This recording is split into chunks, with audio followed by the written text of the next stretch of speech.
Shalom Aleichem. It's so good to be here, to see you, to have this conversation today.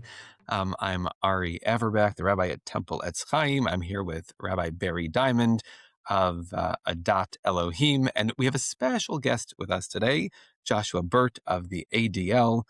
This is TOTO, Temples of Thousand Oaks, two rabbis, three opinions, but today we get two rabbis and a thought leader in our community. So the math, we might have four opinions today. 5, 6. I don't know how the You never math know. works out exactly on that. Depends on the question. I'll have many. Yeah. We've been going through kind of based on the book Uncomfortable Conversations with a Jew, which was co-written, co-talked about between Emmanuel Acho and Noah Tishby. It's this fascinating book where it's like really written as a dialogue. And this section that we're looking at, which is chapters 11 through 13 mostly, although like really the thrust of the entire book is about anti-Semitism, both before October 7th, before we can't blame Israel and its decisions, its government's decisions on anti-Semitism, or anti-Semitism on that, because it's existed well before that. And in fact, Emmanuel Acho's first question in chapter 11 is about Jews killing Jesus, which is like something that I, as a Jew, as a rabbi, like never really came up in conversation for me. And to go through where anti-Semitism has come from. We're too powerful. We have no power. We control too much. We are leeches on society. And so Rabbi Diamond and I thought it would be great to have you here with us today to kind of give us an idea of where we've been, where we are, where we're going. And so do you want to introduce yourself at all, Joshua? Sure. Yeah. First, thank you for having me. I really appreciate the gosh. opportunity. You guys are wonderful. And I think the book is wonderful. It's a great opportunity to talk about some very complicated things. I'm Josh, and I've been with the ADL as the regional director in the Santa Barbara region for the last year. Before that, for 2 years, I was on the board of the Santa Barbara region's regional board. And I've been dealing with anti-Semitism within the school district system in Ventura for many years because my kids are Jewish, were in the system, their friends were dealing with some anti-Semitism as well.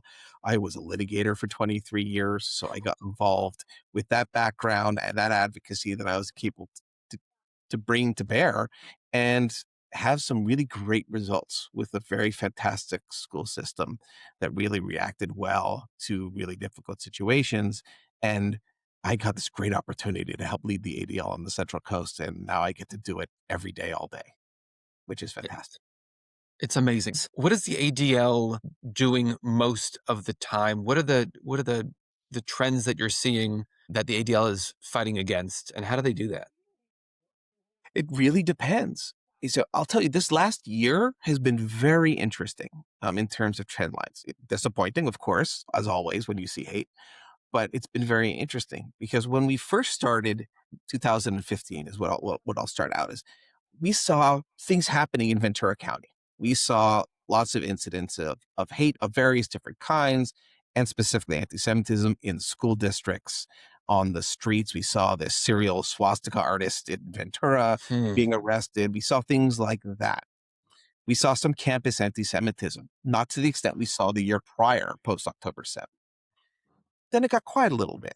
Then it came back. We saw anti-Zionism rage again, on campuses, at financial aid offices at Cal Poly San Luis Obispo, things like that. We saw a diversity coalition up in San Luis Obispo who did an event that was anti-Zionist and included questioners who said incredibly violent anti-Semitic things and dangerous things about organizations that are Jewish. So those are a lot of different things were happening. And then October 8th happened, where we had the ceasefire deal and things really quieted down for about a month. I saw nothing, not a single report came in at that point. I'm like, oh, maybe we're moving on. And then Hanukkah happened. The run up to Hanukkah, I have seen nonstop reports coming in. Campus reports, threats to Chabad Hanukkah events, bomb threats to synagogues, things like that. And it hasn't relented since then. we've seen. Do you notice that the level of anti-Semitic incidents rises with other large anti-Semitic incidents like Bondi? I think that's exactly accurate. That was going to be my next point. Is when we see things happen, like October 7th, to a huge extent, Bondi Beach, to now what we're seeing, what's happened after that, it almost gives license to the people who have this internal hatred. They feel like they want to join in on the hate, and they come out, or they see the effect, the harm it happens to the Jewish community, and they want to add to it, and to isolate some more. So yes, I do think we have big event influx. We see that also with respect to when we saw the Boulder, Colorado attack. There were some things that happened afterwards that you're like, I'm not so sure that would have happened before that happened. This really triggered it. So we see that all the time. One of the things that, as I was looking through the chapters and just seeing the ideas that are woven into other religions, like the question of did Jews kill Jesus, as a seminal idea that has continued to animate a good amount of hate. It's certainly not the only idea, and I agree with Ari that it's not an idea that I necessarily see on a regular basis. Although I do wonder if there are certain ideas that are sub rosa, under the surface, that might be animating people's hatred, even if it's not the killing of Jesus. It seems to be part of it is the rejection of the covenant, or the rejection of Paul's inroads, bringing non-Jews to the covenant and saying that they don't have to keep kosher and they don't have to do circumcision and things like that. And that rejection is something that seems to be a source of anti-Semitism. And same thing for Islam, when Jews rejected Muhammad, who thought that he was going to become the leader of Jews. Do you see that rejection as one of the sources of anti-Semitism in your experience? Wouldn't want to put myself out there as a religious scholar in terms of understanding where any religious animus might come from. There is some, for certain, we do see root causes in some religious animus. That doesn't mean, though, that it's being taught actively. There may be some families, there may be some churches or other organizations that might have a speaker to that effect. I'll tell you from my experience, despite being Jewish, I went to a Protestant middle school and high school for a short time, and I heard Jews killed Jesus. I heard that. I was asked to explain that to people, and that's a tough thing to do. I think it comes more from the otherizing of Jews, and that just explains why we feel like they're other.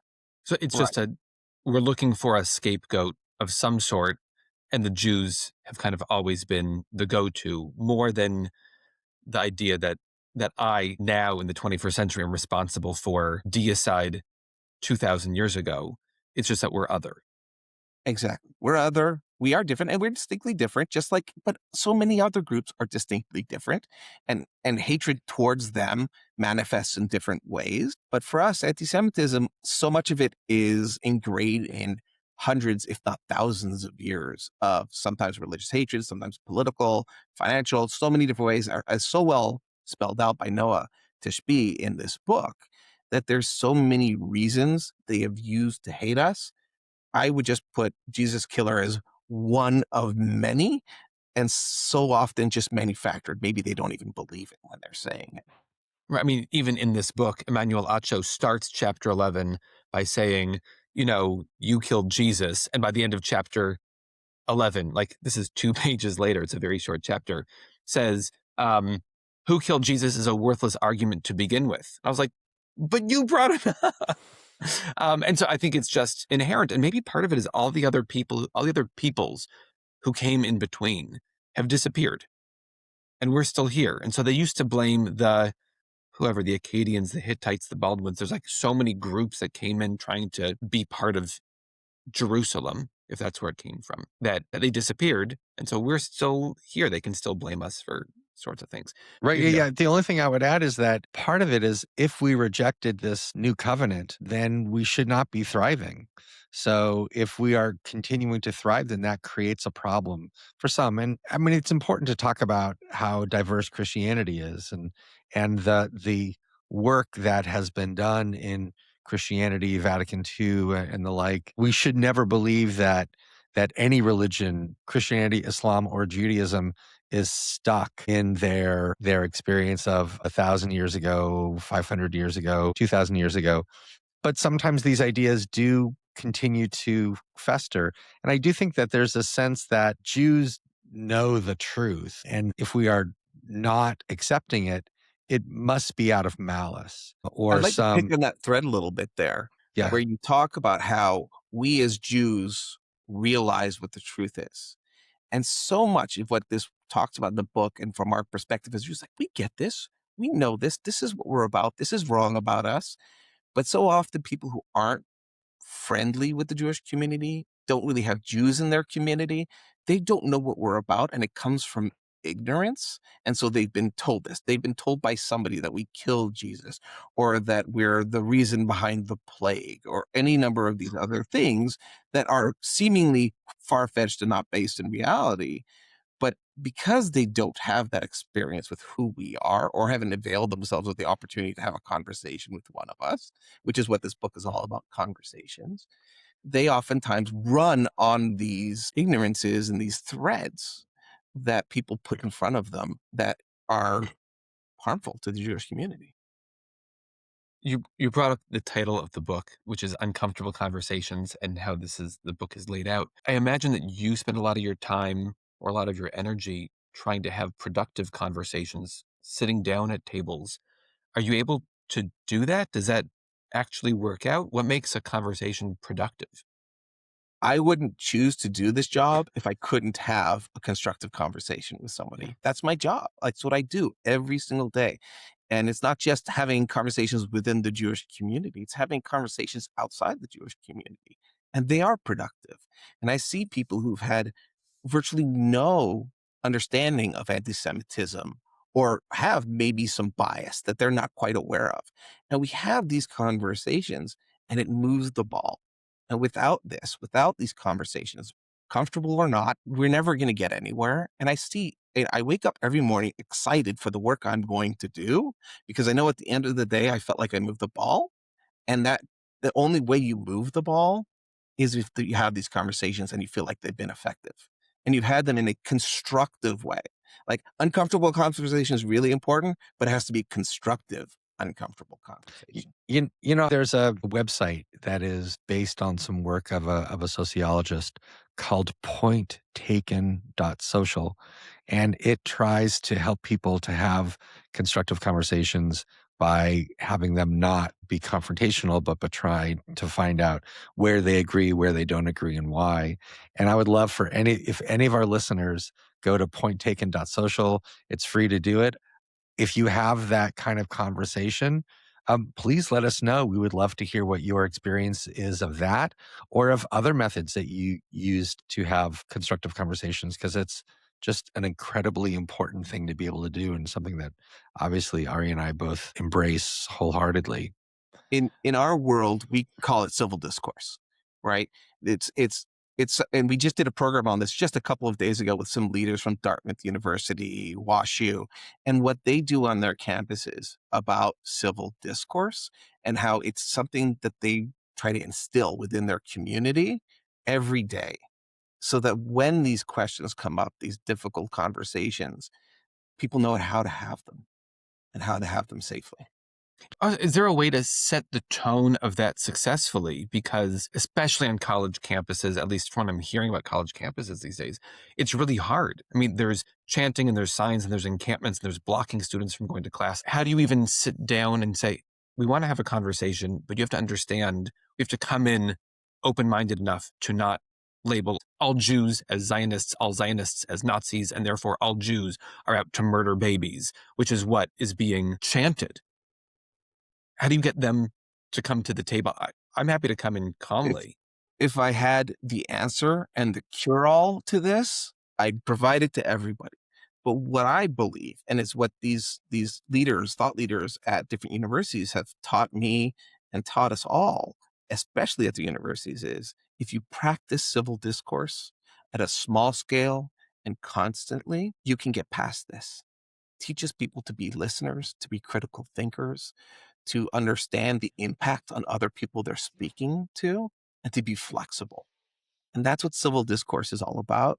I encourage it. If you haven't taken a civil discourse class or been to a seminar on it, it's really enlightening that the way you actively think while also giving somebody else space to have a conversation, if you can teach that, instill that in students, in teachers, faculty, whether it be K through 12 or college or just in your workplace or in society, that's how we're going to resolve these problems without it coming to polarized team sport fighting on every single issue. It's about constructive and coming together and getting closer to one another, not further apart. I mean, It's all about civil discourse and doing it routinely. it just seems harder and harder to have that given social media, given the concerted effort that Noah talks about in terms of delegitimizing Israel. Is that something that you help Jews to understand or non-Jews to understand in terms of that history of delegitimizing Israel as one of the topics that Jews should understand? You bring a lot in there, right? Social media, I'll start with just that part first. Can we cure the evils of social media on our own as people participating on social media? That's a very hard thing, if not impossible thing to do. Without the assistance of social media, having good rules, enforcing the rules, having actual human monitoring and mediation, I don't think we solve that problem. But when it comes to the rhetoric we see on there about anti-Zionism, we'll call it that at the moment, we can construct the way we talk about what we believe in ways that are understandable to other people. So, at Eitz Chaim in just a few weeks, I'm going to be doing the Brotherhood Brunch, and I'll be speaking about how we talk about anti-Semitism and how, as Jews, we can get people on our side about it. And one of the things we talk about is anti-Zionism. Maybe the word is not the best word to use. Maybe believing in the destruction of Israel or the lack of Jews having the right of self-determination in their ancestral homeland. Those are the types of English words that Americans might understand. When we speak in those terms, people might understand. When they talk about themselves that they're an anti-Zionist, they may not even understand what the term meant because it's been so contorted by those who hate. It's been redefined. Right. If you go to like Wikipedia and you look up Zionism, it's a very political anti-Semitic answer that's given, as opposed to Zionism is a belief of Jewish statehood in a land of its ancestors, however we might define Which it. is something we've been fighting all the time. Like we've done a report on the very specific group of people who edit Wikipedia entries and do it almost as a team sport Right. to try to make every entry about Israel, about Jews, and in a hateful way. And sometimes Wikipedia responds correctly, but many times they're late to the game and still allow these people to make these abhorrent edits. That's a tough thing, but we as the ADL, that's what we do. We bring attention to it every single day. And I think one of the other sticking points for me is anti-Semitism doesn't sound, there's no Jewish, there's no Judaism. It's not Jew hatred, which is what we should be calling it, or something similar. Anti-Semitism sounds Greek. It sounds weird. It sounds other. And she actually, like, they take a whole section in the book, the difference between anti-Semitic and anti-Semitic. And to go, oh, I've been saying it wrong the whole time. For the last decades of my life, I've been calling it the wrong. I put a hyphen, a dash in there, which isn't supposed to be there. Like, we're getting down to semantics, which is what it actually sounds like, as opposed to what it is. We're in a world of Black people are okay, and Hispanic people are okay, and Asian people are okay, and gay people are okay, and Jews we hate. But we have a fancy word for it, so it's okay. And that's actually something we've done research on this, on the way we use the phrase anti-Semitism or anti-Zionism, whether those are good words when we talk about it. We try not to use it as much as we have been. The data shows us that this isn't the way we teach people that we don't hate Jews. You use the phrase Jew hatred. That's also a problematic phrase. Anti-Semitism is a problematic phrase. Why is Jew hatred a problematic phrase, you and I as Jews know what we mean by it. But somebody hears it, it's all like, so Jews hate? Right. Right? Sure. And there's so many times we use that kind of language, and it's really hard to stay consistent on these things. What's what we're going to talk about in a few Sundays about this very thing, about how we talk about the hatred of the Jews or anti-Semitism. But we like to really say the hatred of the Jews. It's unambiguous. And people will oftentimes use Zionism, anti-Semitism as a way to cover their tracks of hating Jews or the hatred of Jews. But we know what it means. Not everyone else does. And it's coded language. And we got to avoid that coded language and be very explicit about what it is we're talking about, the hatred of the Jews. One of the things people will ask is, what should I say in a conversation? What should I tell my kids if they have a conversation? How do you coach people to enter into those discussions or to have that kind of protective conversation that we were talking about? A tough one. I actually just had this conversation with another regional director who has a child who's 11 and just getting into the gaming world. Do they let them wear a headset? When they get into Roblox and something anti-Semitic, which oftentimes happens on platforms like Roblox or other games, how do they respond? Do they let their kids play that? They're going to be out in the world and they're going to experience these things. How do we prepare our kids about this? We do a program called Words to Action, that we do at temples and other Jewish institutions to talk to our Jewish students, typically high school students, young adults, and talk to them about how it is we can express how we feel about the impact of the words that are coming to us, the bias that we see in the world, not just about Jews, but others, and how to equip ourselves with that language. And it's a great program. I urge everybody to do it when they can. But I'll tell you what I did with my son. My son Nathan was playing Roblox one day, and this is before we let him wear headphones. I think that's critical at a young age. Don't let them wear headphones so you can hear what's going on and be an active listener. And somebody was saying something anti-Semitic, not necessarily directed at him, and he was struggling to explain why that wasn't appropriate. But he tried, which is great. Trying is great. He and I sat down and we had a conversation this is about 4 or 5 years ago, about talking about the impact it is on him. This person may be saying it because it's funny or because they saw it on social media or their mom or dad were saying something like this and they're just parroting it and they're still young too. But if you talk like, why did you say it? You ask a question oftentimes. Why did you say that? What does it mean to you? And oftentimes they can't really explain it. And if they can, you say, this is why it hurts me. I'm Jewish. You may not have known that. And other people in this room may be Jewish. The next room that you're in that you say this, somebody may be Jewish, and it ruins our day, to say the least. When you talk about that impact, when you talk about what it feels like to be the butt of that joke, to be the point of that hatred, I've heard him now say this, use this tool, and I hear the response, and they're like, I didn't think about that. I'm sorry. Or in the worst case scenario, it's all like, yeah, I still believe it. You guys are terrible.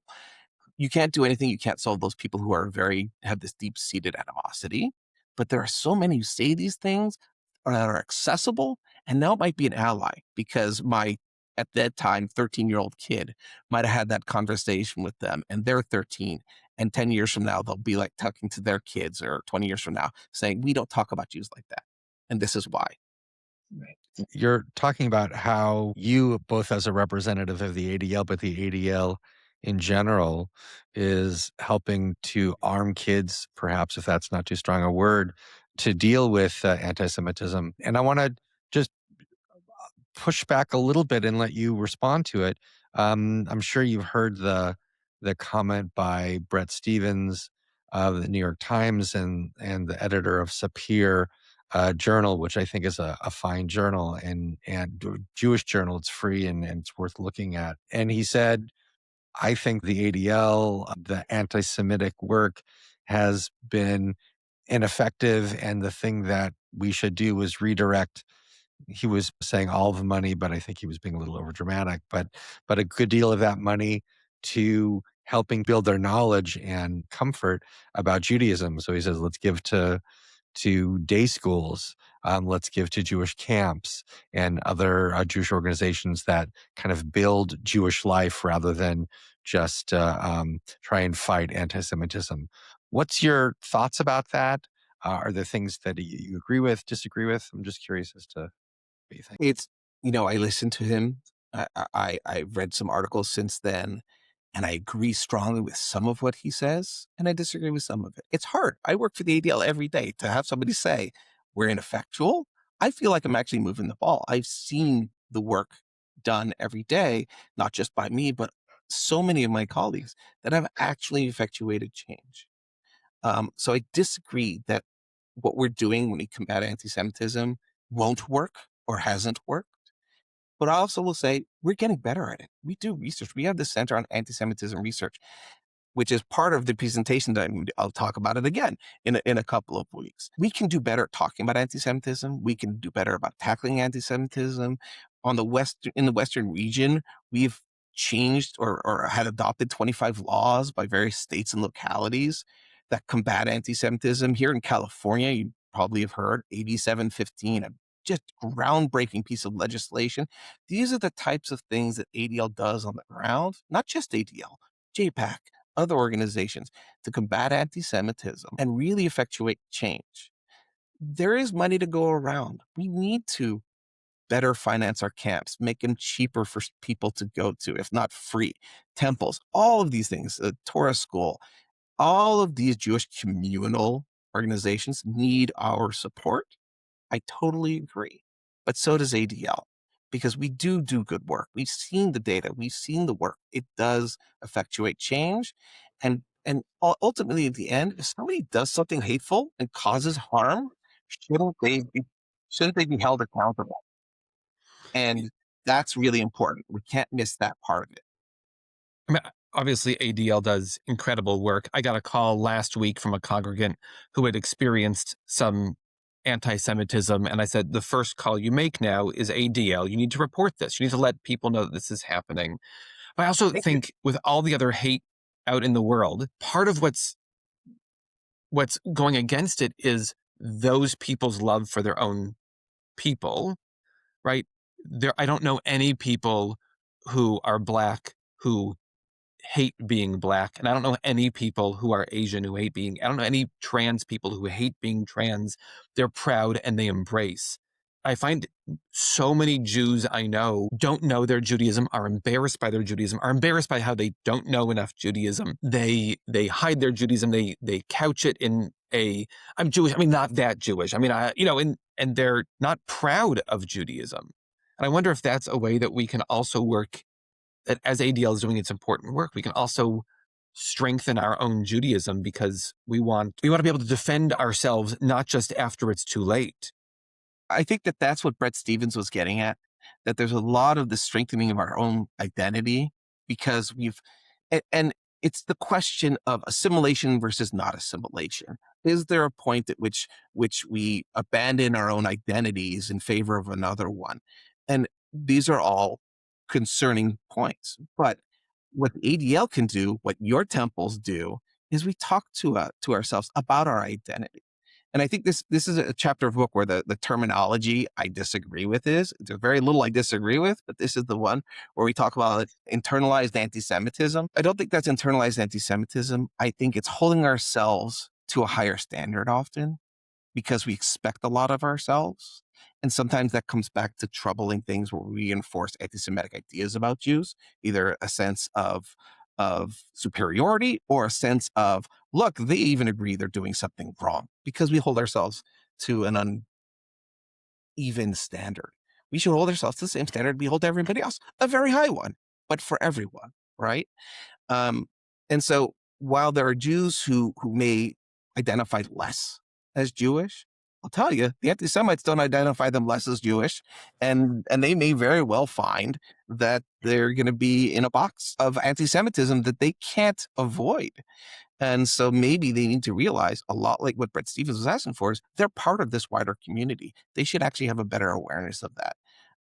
It's not a criticism of people who choose to be more secular or less culturally, not knowing Yiddish, all of these things. It's all we're one people.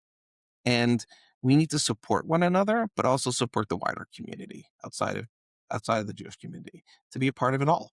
Has there been a study on if uh, visibly Orthodox communities are less likely to be attacked? Is it the same? Is it more? I don't know if there's been a study. I don't have data on this Okay. at my So I was fingertips. There may have been. yeah. I'll tell you from my experiences, it's easier to find a Jew when they are wearing a black hat with tzitzit and they near the temple walking, things like that. And so what we can see, and oftentimes in New York or Pennsylvania, or in parts of like Pico Robertson in LA, where they're much more visibly Jewish people, um, we see a lot of hate. Just experientially, that's what I'm talking about. I don't have the data, but that doesn't mean that people who identify as Jewish but don't necessarily outwardly show it, they don't wear a yarmulke, don't experience a significant amount of hate. We have common last names. We talk about what we do at home. You know, we deal with these things all the time. So I think the data would probably bear that out, that all communities, all Jewish communities, religious, not different, various conservative, reform, Orthodox, Chabad, all of these things, we all feel it. And we all feel it maybe different ways because of the way we're targeted differently. One of the things that I think was a shock, certainly after October 7th, was the relationship that we have with the non-Jewish community. Ari and I both believe strongly in interfaith dialogue, especially when misunderstandings arise, as they often do, and that a previous positive relationship hopefully allows us to come together and talk through difficult or sensitive issues. That's something that I think is an important part of interfaith dialogue. But it was shocking for many people when we thought we were allies to others, others thought they were allies to us. And it turns out that that relationship was not as reciprocal as we once thought. Um, what do you say to someone who wants to be an ally, thought they were an ally, and is struggling now with the idea of their allyship, either people being allies to us or are being allies to other communities? I think it's a fantastic question. It's something we've all struggled with. What I've come up with is my own personal mantra, which is justice isn't transactional. I will ally for you, whether or not you ally for me. I'd like you to. Maybe you're going to be more willing to do it if I ally to your group of people or you as an individual. But I feel part of my Jewishness, and I'll speak from my personal experience, is that I need to offer justice to everyone, regardless of whether they're willing to do it to me. And so I encourage everyone to reach out to be a part of it, because we may not work all the time. It may not even work a majority of the time. But in the rare instances in which it does work out, it's wonderful. You made a change in their lives, and maybe they'll make a change in your lives. And that's come from an optimist perspective, because sometimes it's going to work. Sometimes it works out. Let's keep doing it. I mean, I love the idea, and I do fight for justice. I think that's one of the key points of Judaism, even if there is no reward for it aside from a more just society. And what I have seen is the people that I have fought for and protested for and stood up for were out there weeks later against, like, with clearly anti-Semitic signs. And maybe it comes from a place of ignorance, but part of ignorance is they are ignoring the facts. They are ignoring the fact that I stood with them, that I believe in a cause of justice, and they don't. It's become really hard. I It's become respect that. really I think hard to that's be right. an ally to so many groups who are so blatantly um, calling, without even knowing it, calling for the destruction of Judaism, not even of a Jewish homeland. We survived for thousands of years without Israel, and God forbid. But they're calling for the end of Judaism after I was out there saying, you matter and your life matters and you have rights in our country and in our world. It's a really hard balance for me. And sometimes that attempt to ally fails. And that's what you're talking about. It didn't work. And maybe it feels like wasted energy and time. what happens to each individual, how we decide to go forward when we see these things, is that organization, is that group somebody worth our time and effort on? Because if I go there again, I'm just going to hear the same kind of anti-Semitism. But also, you started off with the premise that maybe it comes from ignorance sometimes. That's just the opportunity for us to try to ally, even if it's failed before, because maybe this time they're listening. And that's not going to be everybody from every group. We're not going to always have allyship. I'll tell you, we've had people from various different groups, other marginalized communities that have said hateful things. But that doesn't mean that everybody from that community is hateful Sure. and unwilling to be an ally. There are so many that really do want to be an ally.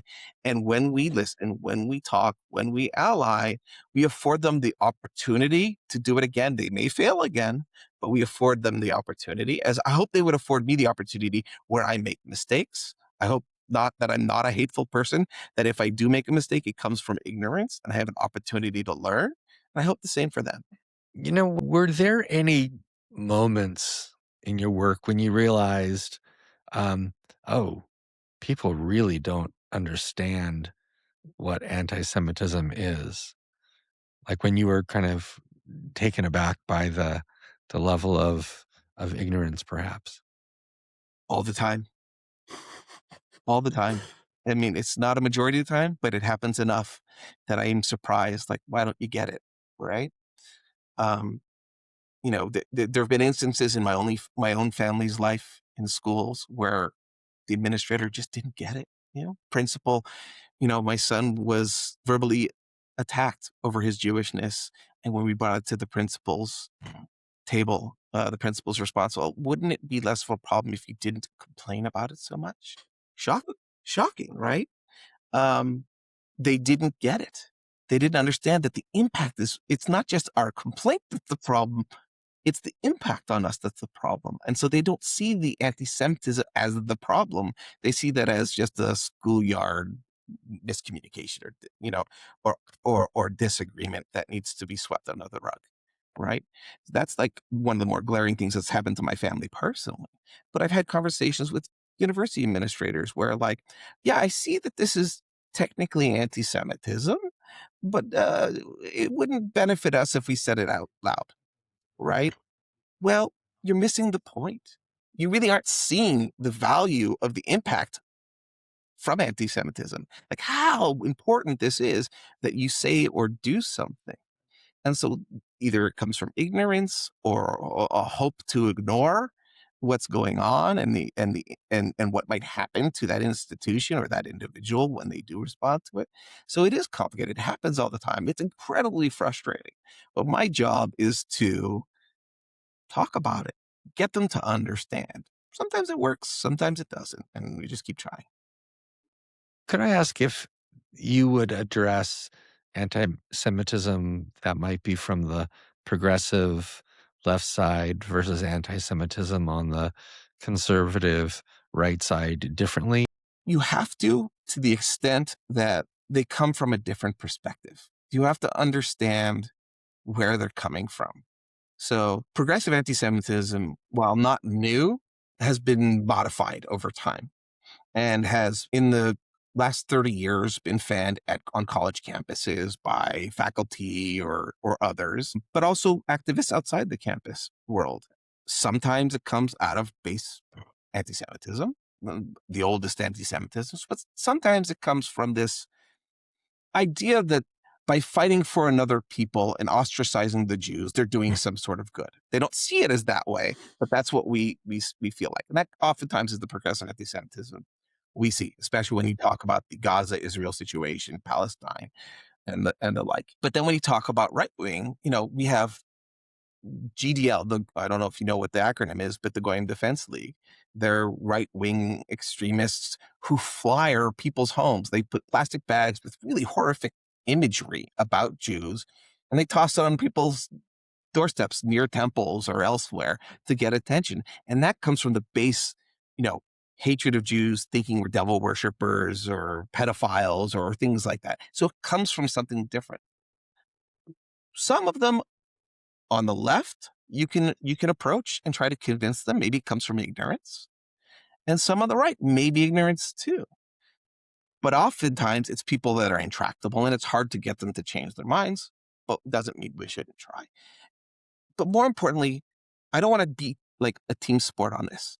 Sure, there's anti-Semitism on the left. Sure, there's anti-Semitism on the right, and it might be uniquely different in both contexts. It's still anti-Semitism from humanity, right? It's still racism for against blacks or Hispanics from humanity. We are all one team.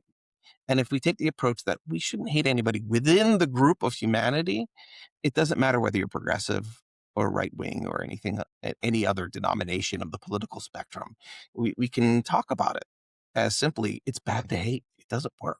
I wonder whether the message that is so universal loses some of its power, though. I appreciate the beauty of being universal in that message. I wonder if that has the same impact as understanding the mechanisms and the reasons why this kind of hatred, which seems pretty unique in the world, like what the origins are, and whether there's anything that can do about it, that can be done about it.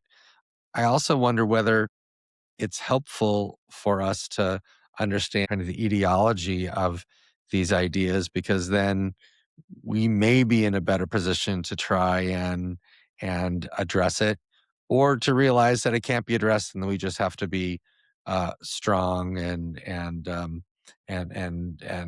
powerful, and some other defensive posture, like having our own land. So do you feel like that very generalistic message of let's not hate is something that's going to be effective?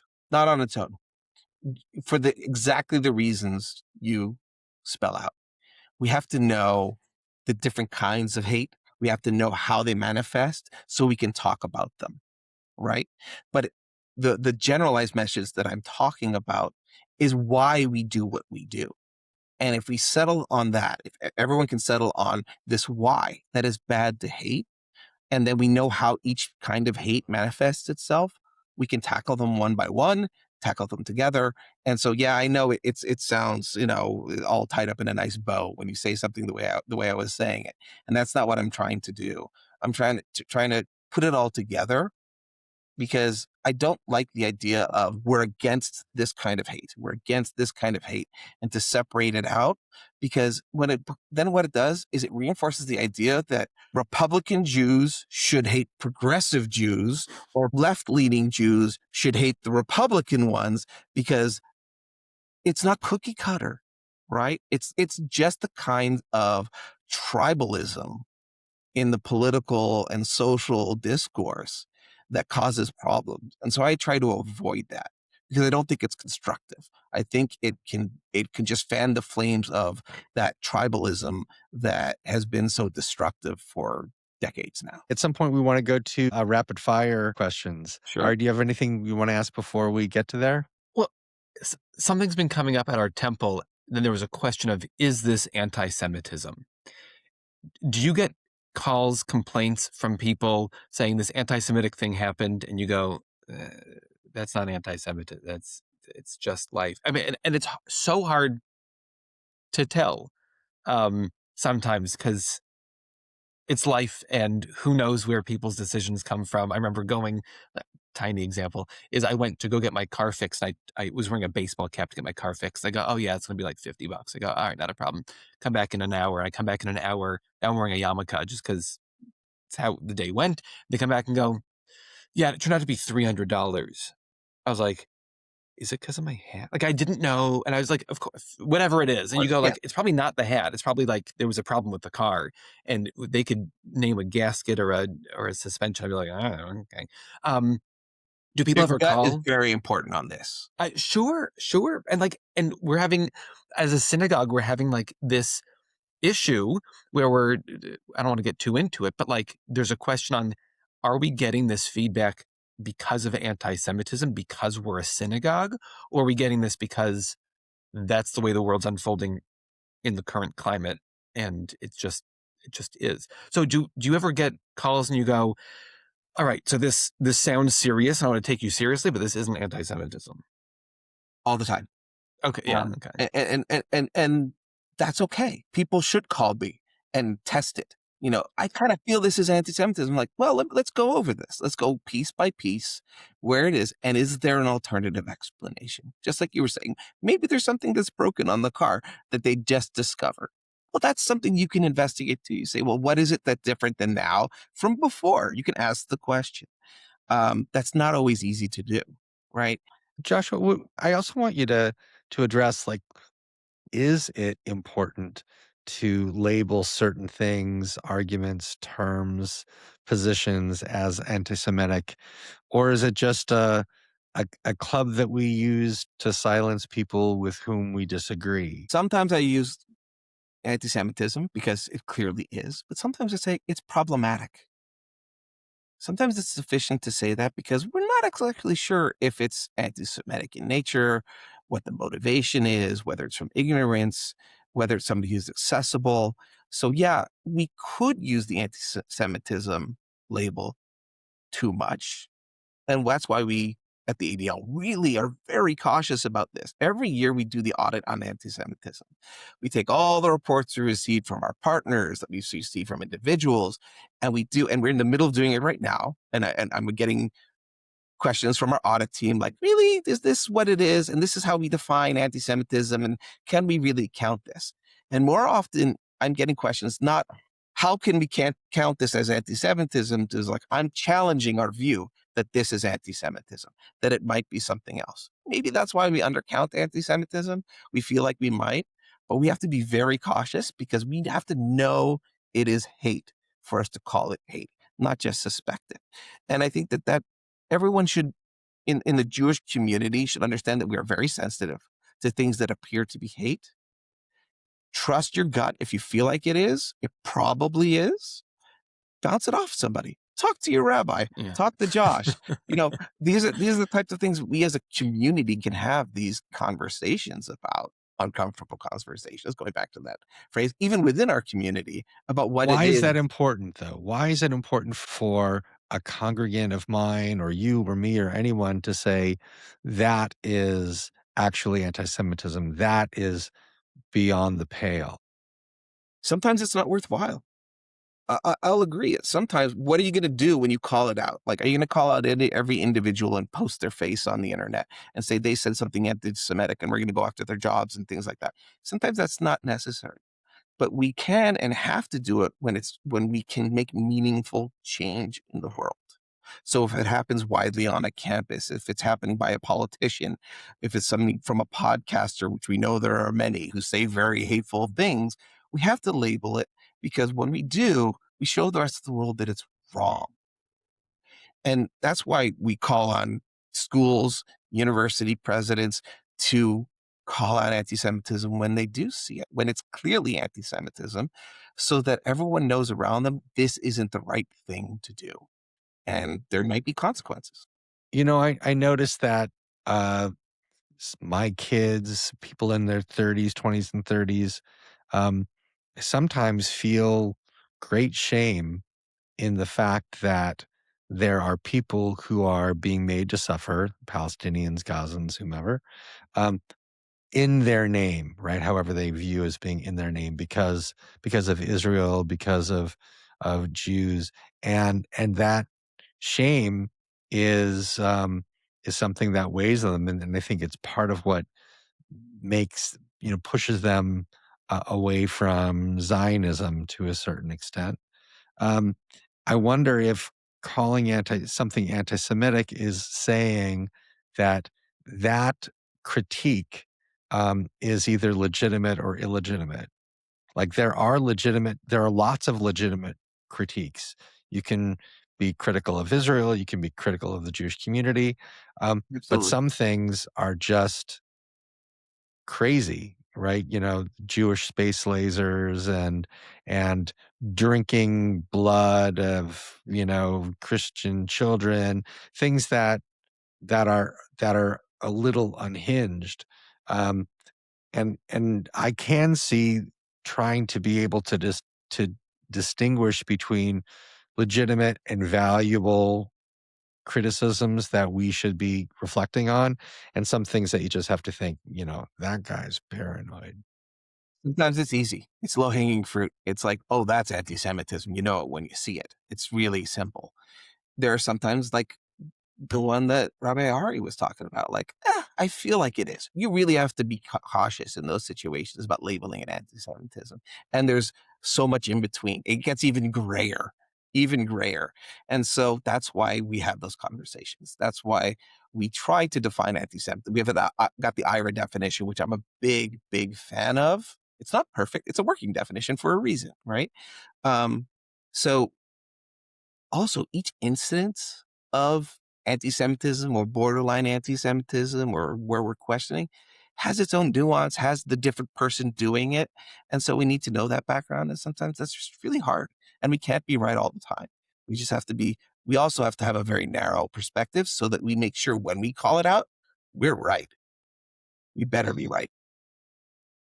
Excellent. Can we go to a rapid fire? Go for it. Okay, here we go. Nice, short, clippy answers. This is what people are going to be creating. You're Their asking the TikTok lawyer to be things from. short and quippy. That's going to be tough, but I'll try. It's tough. Okay. A myth that you would like to retire forever. So the myth for me is that ADL is against free speech. We're actually for more speech. What we're encouraging with AB 715 and everything is that every avenue of speech be allowed, that we talk about things, that we allow students to have that conversation in a constructive, careful manner, because we're talking about children here. We're not talking about adults with advanced degrees in civil discourse, and not to indoctrinate. But okay, 8715. Give me 7 seconds on 8715.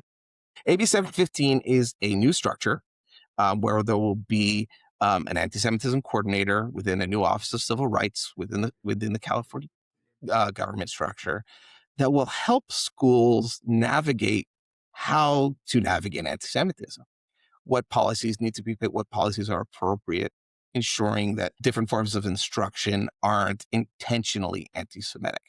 And it's not just about anti-Semitism, because it tees up other coordinators for other marginalized communities so that they're protected as well. Fair enough. Okay, so we're not doing great with the brief answers, but they're good Like answers. asking the wrong guy. They're good answers. These are the briefest so far, so we're good. We're good. This is good. I'm still very impressed. Some word or phrase that you wish people would stop using casually. Anti-Semitism. I mean, that's what we're talking about. That word. We need to be very judicious with using that phrase. Besides Uncomfortable Conversations with a Jew, is there some other book or article that you would recommend for a beginner? I think the best starter book for this is another kind of conversational style book, which is Anti-Semitism Here and Now by Deborah Lipstadt. Although I have some disagreements with it, and it's pre-October 7th, so I think some of the conclusions she makes in the book may change, especially with respect to higher education following October 7th, and I've heard her speak differently about that. It's a wonderful conversational piece. I think it tees up some really good ideas. And finally, if you could add one policy to every school or workplace, what would it be? Allow civil discourse. Have that be the centerpiece of how we have this. This is especially for universities and K through 12 programs, maybe a little bit differently in the workplace, because in the workplace, they want to keep things tight and focus on work.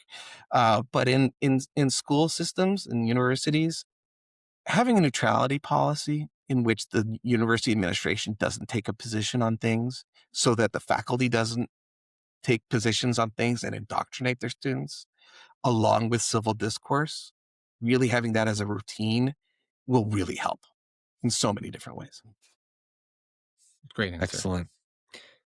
Ari, anything else in your neck of the woods? I have 700 more questions, but luckily you're coming to our shul soon, and this isn't it, because you are very accessible. We can reach out to you. I know, and you can ask me all the questions. Like you've got my whole afternoon. I've loved talking to you guys. All right, Josh, thank you so much for joining us.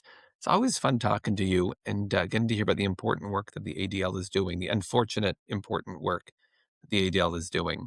And I'm sad that we need organizations like the ADL, and I'm really grateful that that they exist and they've got great leadership. So thank you for being here. Rabbi Barry Diamond, until next time. Always a pleasure. And Josh, thanks again for all of us as well. And we'll see you soon. Can I pitch one thing at the end here? Oh, please. Never is Now. It's our annual conference. It's March 16th and 17th in New York City. I know that's a big schlep for us in California. But if you want to know what the ADL does, if you want to learn how we talk about anti-Semitism, how you can help and volunteer, it's a great environment. You learn a lot. I went to it last year. Where should they go to find you and to find out more about that? ADL.org, ADL.org. You'll find a Never Is Now link at the top. You can do incident reporting there. It's report. Whenever something happens, no matter how suspicious you are as to whether it will be, report there. Look up Never Is Now. Go to JPAC's convention in the Capitol later this year when we lobby for Jewish issues and for our community. Get involved, and you can do it at ADL.org. Wonderful. Thank you so much. Thank and you. And everyone, we would love to hear what your thoughts are about this podcast and any other podcast so that we can keep the dialogues going. Be well, and we'll talk soon. Be well. Bye-bye. Yeah. See you soon. Thank you.